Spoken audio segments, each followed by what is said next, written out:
Olá! Hoje nós vamos falar sobre o famoso mapa da consciência do Dr. David Hawkins, uma ferramenta muito valiosa, mas muitas vezes muito mal interpretada ou é uma ferramenta que não é aproveitada em todo o seu potencial. Você vai ver muito por aí a tabela do Dr. Hawkins sendo interpretada simplesmente como se fosse a frequência das emoções. Mas não é bem assim. E nós vamos ver por que não é bem assim.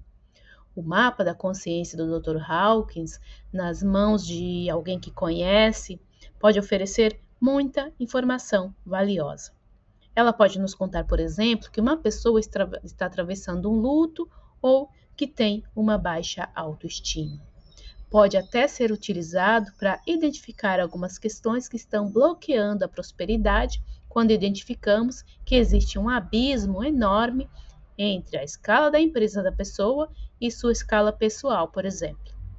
Então, esses são apenas dois exemplos do que podemos fazer quando aprendemos a interpretar o mapa da consciência.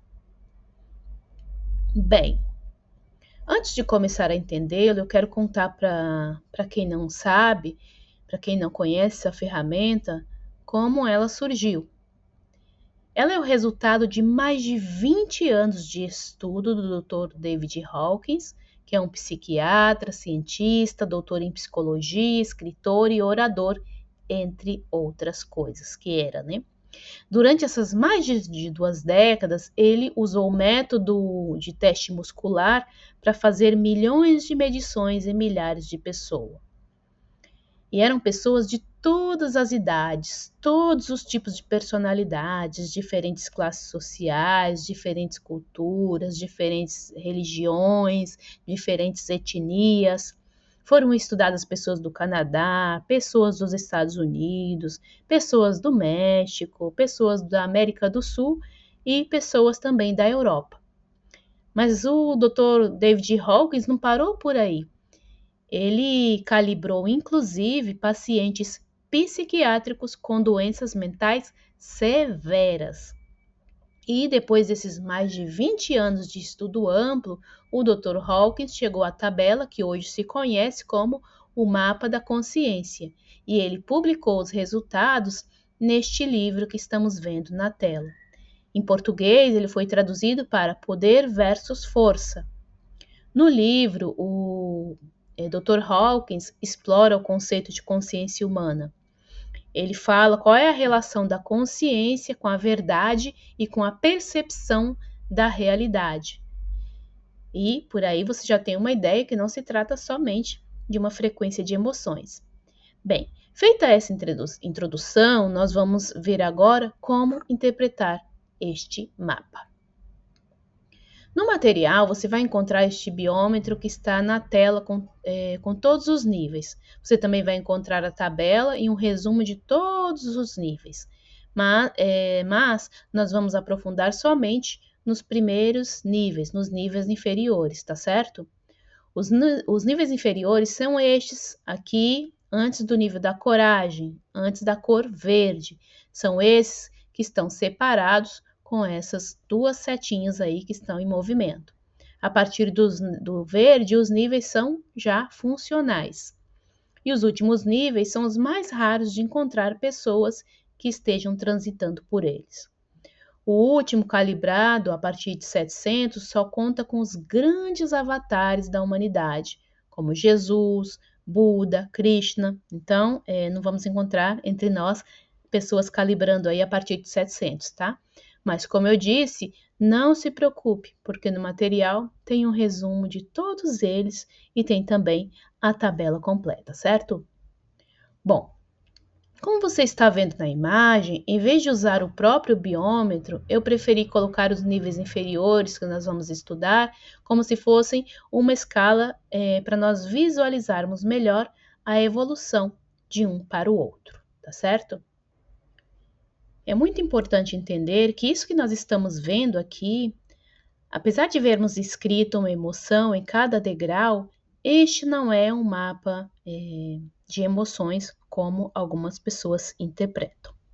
Cada degrau, cada nível tem suas próprias características, e as pessoas que estão em cada um deles encaram a vida de certo modo, têm uma visão específica de Deus, sentem um grau de felicidade diferente, estão passando por um processo diferente e apresentam certas tendências mentais, emocionais e comportamentais, certo? Então, é bem mais complexo do que simples emoções. E é por isso que é uma ferramenta tão poderosa que pode nos dar muitas informações sobre nós e sobre nossos consulentes. Nos níveis inferiores, predomina a mente inferior, tá? E as pessoas, elas não conseguem ver a verdade, por quê? Porque sua compreensão é muito limitada. O que elas pensam, o que elas sentem e como elas agem termina sendo prejudicial e acaba atraindo pessoas e situações também prejudiciais. Dando uma olhada panorâmica, antes de ver cada um desses degraus, vemos que do nível 20, o da vergonha, até o 50, o da apatia, não existe um impulso de sobrevivência. São níveis mais próximos da morte ou de formas de vida mais primitivas. Para termos uma noção do que eu estou falando, os peixes estão no nível 20 do mapa da consciência, o mesmo nível da vergonha. Então, como eu disse, até o nível 50 da apatia, a pessoa, como dizem, se sente como se tivesse morrido e esquecido de deitar. Já do nível 75 do sofrimento até o nível 150 da ira, a pessoa já possui um impulso de sobrevivência, mas ainda é um impulso egocêntrico, ou seja, centrado nela mesma.